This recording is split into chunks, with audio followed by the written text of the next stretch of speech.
Salam anak-anak, apa kabar kalian hari ini? Semoga anak-anak selalu sehat ya, walaupun masih belajar dari rumah. Oke, kemarin kita sudah belajar tematik apa? Ayo masih ingat? Tematik 4F ya. Kita belajar tentang metamorfosis. Nah, kali ini Miss Maria akan jelaskan di tematik 4G subtema 1 kita belajar tentang gaya. Nah, jangan sampai gaya-gaya seperti anak-anak ya. Oke, ya kita harus tahu dulu gaya itu apa ya. Nah, paling pertama kita lihat adalah pengertian gaya. Gaya adalah tarikan atau dorongan yang menyebabkan suatu benda bergerak. Nah, contohnya anak-anak di rumah menarik benda ya, contohnya menarik meja. Nah, itu membutuhkan gaya yang kalian berikan. Atau mendorong meja, atau membuka pintu, menutup pintu, itu adalah gaya ya, kan tarikan dan dorongan yang menyebabkan suatu benda itu bergerak. Nah, di sini ada namanya alat yang dapat digunakan untuk mengukur besarnya gaya. Ya, disebut namanya dinamometer. Diingat ya. Nanti kalau Miss Maria tanya apa itu? Dinamometer adalah alat yang digunakan untuk mengukur besarnya gaya ya. Alat yang dapat digunakan untuk mengukur besarnya gaya ya. Oke. Selain itu, gaya selain dapat diukur, ya, gaya itu memiliki arah ya. Contohnya gaya selain memiliki besaran atau ukuran, gaya juga memiliki arah.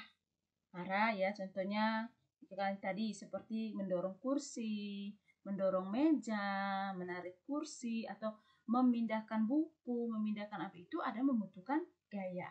Oke, ya, sampai di sini bisa mengerti ya. Oke, yang berikut macam-macam gaya.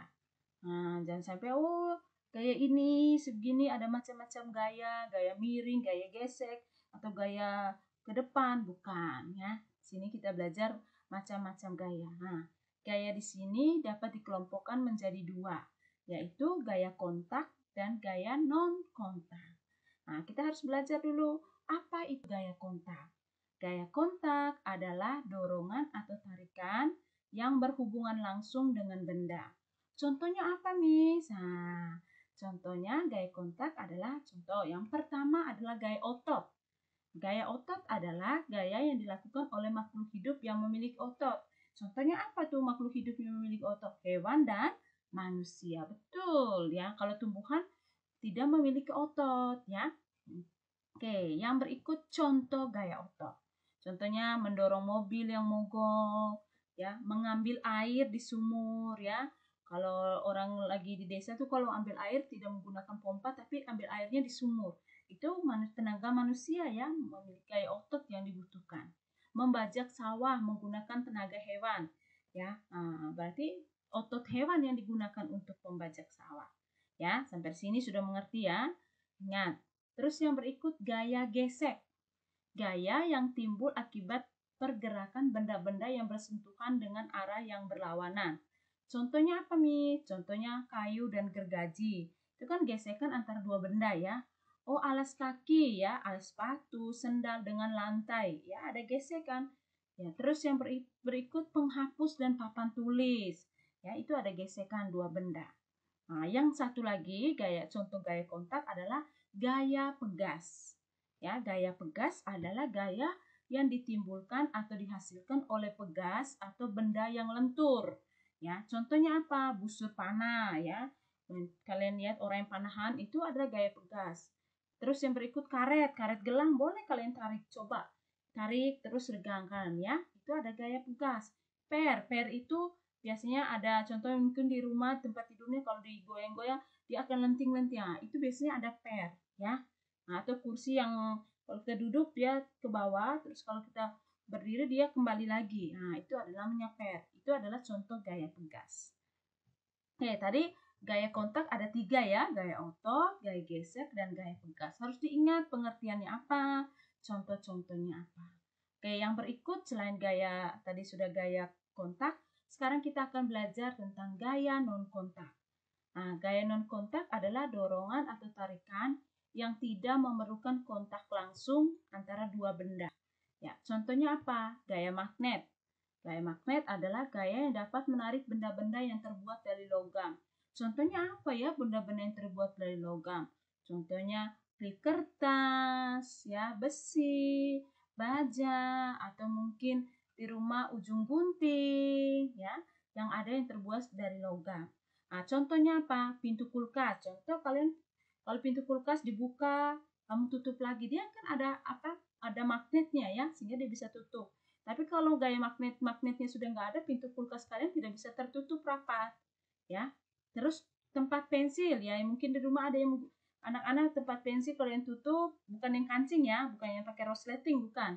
Yang pakai tutup dijepret, oh dia langsung apa menempel atau apa tas ya, tutup langsung ada menempel dua benda. Nah, ya itu adalah contoh gaya magnet atau kompas yang sebagai penunjuk arah mata angin, ya. Terus yang berikut gaya gravitasi. Nah, gaya gravitasi adalah gaya menarik semua benda menuju ke bumi. Gravitasi bumi ya. Contohnya buah yang jatuh dari pohon, terus bola yang kalian lempar ke atas dia akan jatuh lagi ke bawah, atau benda-benda yang kita lempar ke atas akan jatuh ke bawah. Itu karena adanya gaya gravitasi bumi. Terus contoh lain, kita bisa berjalan di atas tanah. Ya, kalau tidak adanya gaya gravitasi, manusia bisa melayang dong, ya. Benda-benda yang di bumi bisa melayang kalau tidak adanya gaya gravitasi. Oke, terus yang berikut gaya listrik. Yang terakhir ini adalah dalam masuk gaya non kontak. Gaya listrik adalah dorongan atau tarikan yang ditimbulkan oleh benda-benda yang bermuatan listrik. Contohnya, mungkin anak-anak bisa coba di rumah selain balon yang digosok-gosok ke kain ya, ke kain terus kalian tempelkan ke kertas serpihan kertas itu akan menempel ke balon yang tadi kalian gosok, atau mungkin penggaris ya, penggaris yang kalian gunakan di rumah kalian gosok ke rambut, tapi rambutnya yang jangan berminyak, yang kering ya, coba kalian gosok lama gitu, terus kalian siapkan serpihan kertas, coba kalian penggaris yang tadi kalian gosok lama ya ke kain atau ke rambut atau ke baju, terus kalian dekatkan ke serpihan kertas. Apakah serpihan kertas itu menempel ke penggaris yang kalian gosokkan tadi atau tidak? Kalau menempel berarti itu adalah gak termasuk gaya listrik. Nah, gaya listrik yang statis ya, yang bersifatnya sementara. Tapi kalau gaya listrik yang dinamis, contoh seperti listrik yang kita gunakan di rumah masing-masing ya. Oke, itu adalah contoh gaya listrik. Oke, Miss ulangin ya. Tadi pengertian gaya, terus alat yang digunakan untuk mengukur gaya, terus macam-macam gaya, ada gaya kontak, gaya non kontak. Gaya kontak tadi ada 3, yaitu gaya otot, gaya pegas, dan gaya gesek. Terus gaya non kontak ada gaya magnet, gaya gravitasi, dan gaya listrik. Oke, di subtema 1 kita belajar itu dulu ya. Oke, berarti anak-anak ada tugasnya. Tugasnya apa, Miss? Ada di halaman 15. Ya, ini tematik 4G ya.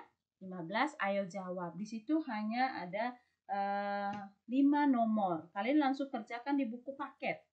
Ya. Kalau yang PS ini tidak usah kirimkan ke GCR. Ya, nanti Miss Maria akan tanya. Terus yang PS ya. Yang PR ada di halaman 48. Ya, evaluasi 1, 48 evaluasi 1. Tematik 4G kirim ke GCR. Ya, itu PR-nya. Nah, dikerjakan berarti dari nomor 13 sampai nomor 18. Itu yang PR-nya. Kalau yang PS-nya dari nomor 1 sampai nomor 5. Oke, sampai di sini anak-anak sudah mengerti ya. Diulang lagi kalau di dalam buku tidak ada contohnya, tidak ada pengertiannya. Nah, itu boleh ditulis di buku PS ya. Itu supaya saat Miss Maria tanya, anak-anak sudah tahu. Jangan tanya, Miss saya belum, saya nggak tahu. Wajib melihat videonya ya. Oke, nah, semoga anak-anak yang belajar di rumah tetap sehat, tetap semangat belajar ya. Nah, tetap jaga kesehatan ya walaupun masih belajar dari rumah. Oke, terima kasih. Tuhan Yesus memberkati.